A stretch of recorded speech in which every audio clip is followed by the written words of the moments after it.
I've lost over 40 pounds on a GLP-1 after menopause, and figuring out how to eat on GLP-1 medications has been a real learning curve. So today I'm going to share my top GLP-1 food tips that have helped me stay consistent, reduce side effects, and stay on track towards my goals. Some of them are simple little tweaks, and other ones are decisions that made a really big difference. So stick around and hopefully you can avoid some of the trial and error that I went through. Okay, let's go.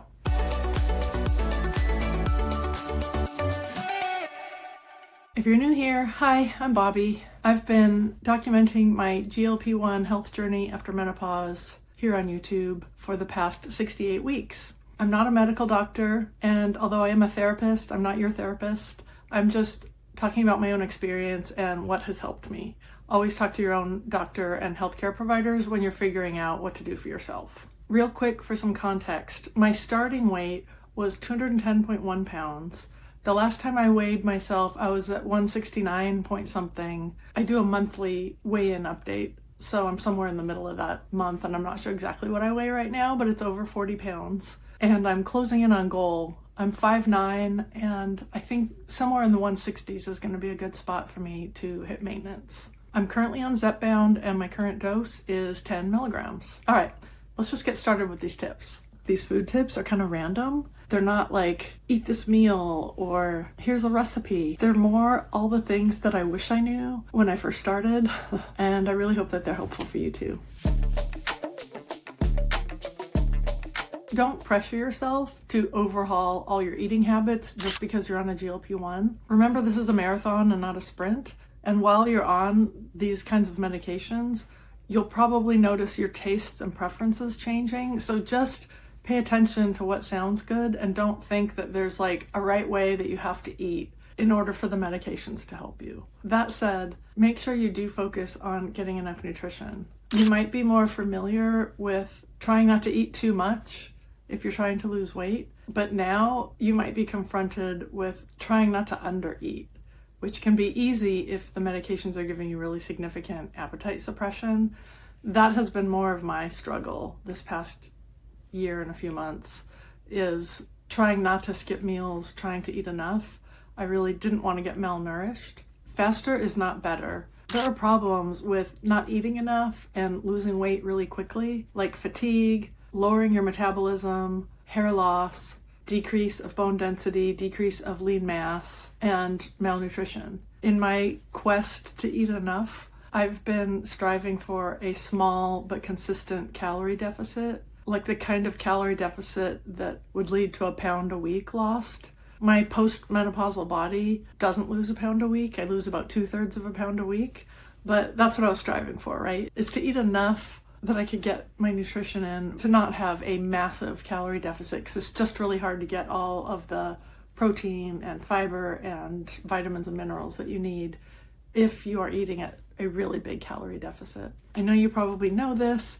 Unprocessed whole foods are healthiest for us, but my tip is to not stress out over some processed foods. It's just really hard to avoid them in today's world. And especially on a GLP-1, you might find that relying on some supplementation where protein is concerned becomes part of your routine if you just don't have much of an appetite. I know that's been true for me, where I've relied on protein drinks and protein powders to get enough protein because I just didn't have the appetite to eat enough protein. And I decided I'd rather get enough protein even if I'm eating these processed sources of protein than to just not get it at all. And speaking of protein, if you're not that hungry, eat your protein first so you make sure that you get it. I will literally pick the protein out of my salad and eat it first, even if I feel kind of hungry, because if I'm gonna leave something in my salad bowl, I would rather it be a little bit of the lettuce so that I eat all the protein and most of the greens and veggies, rather than try to eat it all and realize that I'm full and I can't get all the protein. I aim for 20 to 30 grams of protein per meal. That varies a lot. There are some meals that I eat that have 50 or more grams of protein in them. I just aim for a minimum of 20 to 30 so that I know that I'm getting some steady protein throughout the day. watch out for really greasy foods and really high-fat meals. I learned this the hard way. I had heard that you can get an upset stomach from eating too much fat, but there were a couple of meals in this past year where I had to learn the hard way. I won't go into details, it's pretty gross, but I ate a really high-fat meal and did not feel good after. I mentioned that your preferences and the foods you like might change on a GLP-1, so just pay attention and eat the foods that you enjoy now and like now. There's no one right way of eating. I would say the thing that applies to everyone is, try to get your protein, try to get your fiber, try to get the nutrients in. That's just kind of true for all human bodies, but how you do that is really up to you. I even make food videos about what I'm eating, and it's never like, you should eat this way, this is the right way to eat. It's just like, here's some ideas that might help you. Meal prep has been a lifesaver for me. I've used it in the past, like before GLP-1s, and it was always really helpful for me to kind of, just have healthy meals to rely on. But being on a GLP-1, my need for meal prep has just gone to a whole different level because of the appetite suppression. It's really easy if I don't have something kind of waiting for me to eat, to just skip a meal or to just think, oh, I should eat something, I'm not that hungry, and grab a protein bar. When I'm doing meal prep regularly, it's just a no-brainer. It's there, and even if I'm not that hungry, I know it's mealtime and I should eat, and it's already ready. There's no effort involved, and I'll eat it, and I'll not skip that meal. I used to freeze leftovers in just a big, not Tupperware, but like Pyrex container. And what I've done now that's kind of in line with my meal prep idea is I've started freezing things in meal-sized Pyrex. It seems like such a little change, but again, it's made a really big difference when it's mealtime and I'm just not hungry. I don't have the same motivation to eat that I did when I had lots of food noise and when I had a more robust appetite and was thinking about food all the time. It really motivates you to get in there in the kitchen and find things to eat. And now it's different. And so having things that are easier to grab makes all the difference. So just that little change to freezing meals in individual serving sizes has made a big difference for me because I can just grab one and microwave it instead of having to defrost a whole big, 8-cup or 6-cup Pyrex just to get, one meal's worth out of it. And then it's defrosted and you can't really refreeze it again. And it's a whole thing. So it's a tiny little tweak, but I think it made a really big difference for me. If you're enjoying this, please remember to hit the like button, subscribe if you're not subscribed. You can sign up to my email newsletter and you will get my protein smoothie recipe right when you sign up. And then I send out a newsletter every 2 weeks. And a big shout out to my email subscribers for writing back to me. One of my recent emails, I share some things in my email newsletter that I don't want to put out on YouTube. And you guys are just really supportive and kind and awesome. So thank you. And I'm trying to write back to all of you. It's taking me a little bit of time, but thanks. I love you. I have the most awesome viewers. You guys are so cool. Thank you for all the things you share in the comments. I learn stuff. I'm sure other people reading the comments learn stuff. It is my favorite thing is to read and respond to the comments. So always feel free to chime in and tell me something about your journey or ask questions or whatever. Since you don't have as much of an appetite, likely, meals might not look like meals. They might be a little smaller because your stomach gets full faster, and then you might end up eating more often. I've tried this, but I've had such trouble even eating 3 times a day that really what's working for me is getting my 3 meals a day really dialed in, and then sometimes I'll have a snack at night or in the afternoon, before or after my workout. So that's just what's working for me. But know that your meals and your snacks might look a lot alike, and a snack doesn't have to mean, in my head, snack a lot of times is when the fun food comes in, Fritos or whatever.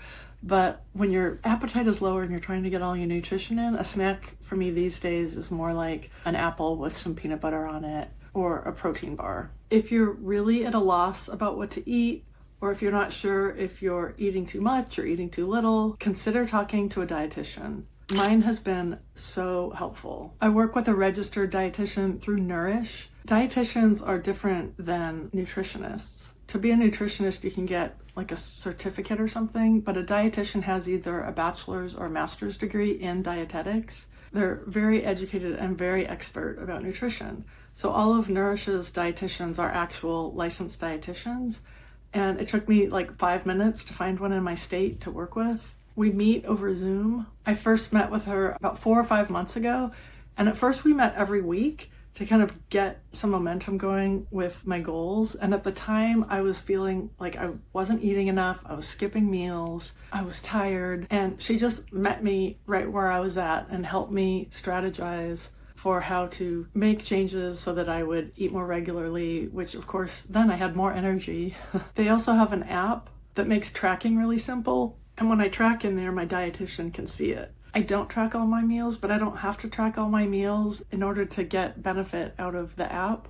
I track a couple of days a week so that my dietitian can get an idea of how things are going. We went to every other week, and right now we're checking in once a month, and it's great just for the accountability, and if any new questions about nutrition come up for me, we can check in and talk about it. It's been really therapeutic, not just about the food, but the emotional parts too, like my resistance to setting an alarm to eat was my perfectionism, thinking I should just be able to do it on my own. It was just this mental block, and she helped me kind of work through it so that now I feel good about setting an alarm to eat instead of like, I don't know, it's so silly. I was feeling kind of weak or something. And now I'm just like, gotta do it, gotta set my alarms.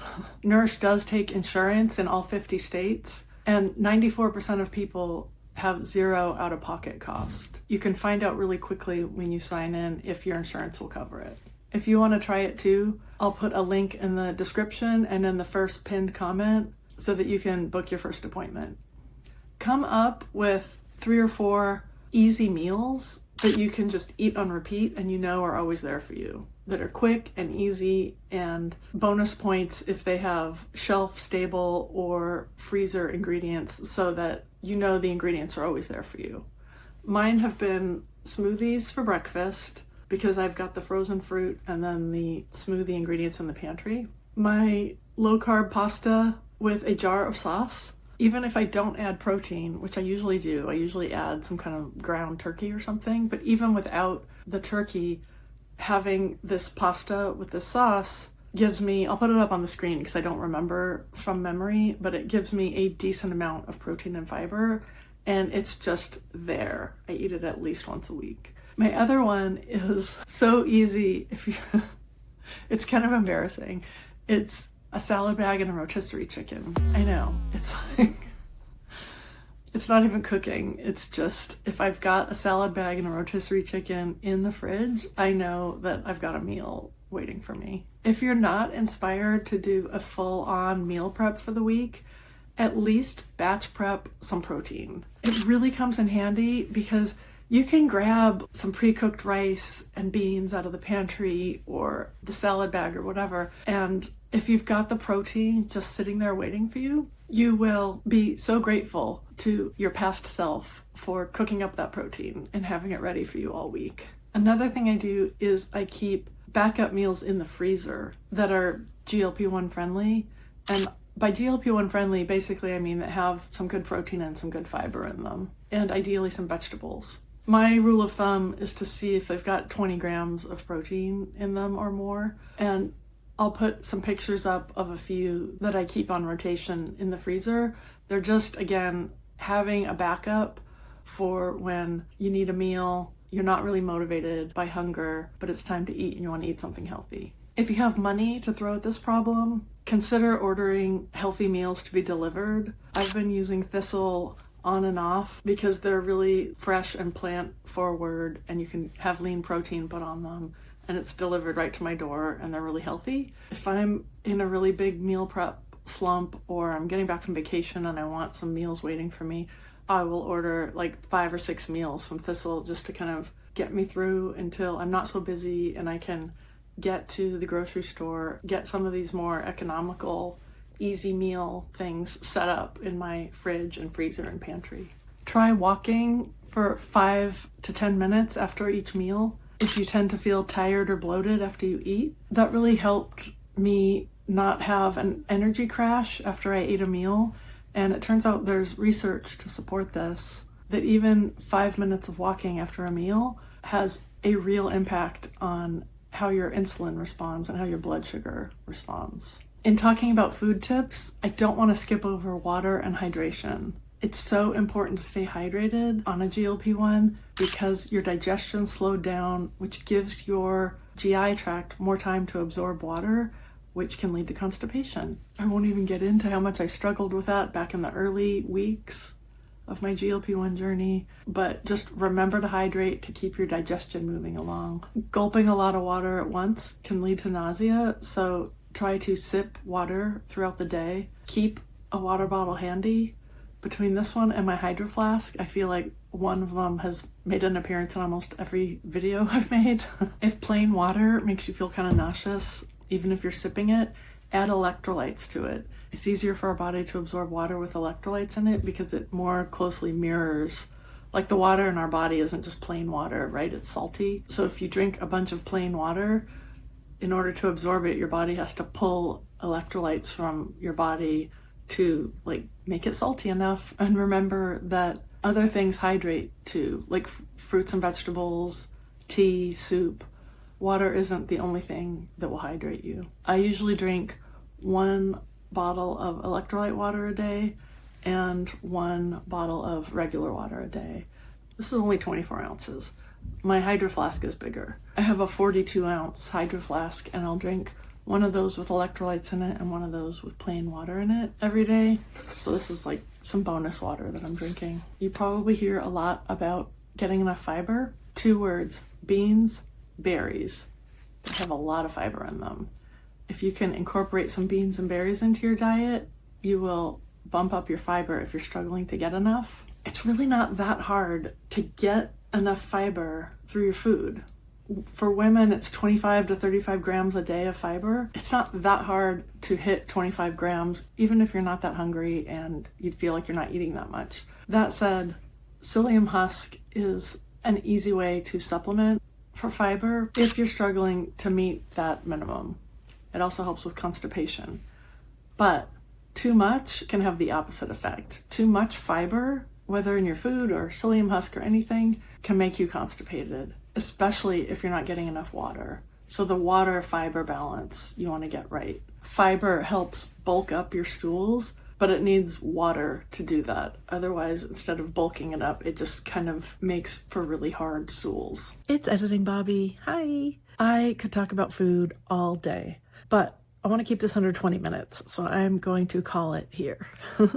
If you're curious about what a day of eating looks like for me these days, check out this video next. Thanks for being here, and I will see you next week. Bye.